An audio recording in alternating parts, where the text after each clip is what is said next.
రైతన్నలు తీవ్ర ఆవేదన వ్యక్తం చేస్తున్నారు. వేలాది రూపాయలు ఖర్చు చేసి కొనుగోలు చేసి వాడినా వరిలో కలుపు అదుపులోకి రావడం లేదని ఖమ్మం జిల్లా తల్లాడ మండల రైతులు వాపోతున్నారు.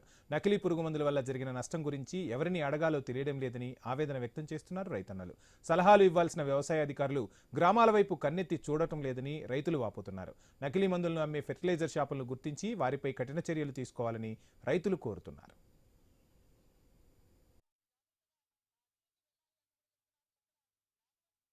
ఈ చుట్టుపక్కల ఉన్నటువంటి ఎన్ఎస్పి సాగర్ ఆయకట్టు కింద ఉన్నటువంటి రైతాంగం మొత్తం కూడా 90% వరి పైరు మీదనే ఆధారపడి జీవిస్తుంటారు. గత 2 సంవత్సరాలు బట్టి మా ప్రాంతంలో ఉన్నటువంటి రైతాంగం ఈ మందుని పదే పదే కొడుతున్నారు. ఈ మందు ఇంకా ఉన్నటువంటి టెక్నికల్ మందుని అయినప్పటికీ కూడా ఏమాత్రం చావకుండా ఏపుగా పెరిగి ఈ విధంగా రైతు యొక్క పొలంలో వరి కంటే కూడా గడ్డే ఎక్కువగా వచ్చినటువంటి పరిస్థితి ఉంది. ఈ విధంగా ఉంటే రైతు నష్టపోవటమే తప్ప కనీసం పెట్టుబడి కూడా రానటువంటి పరిస్థితే ఉంది.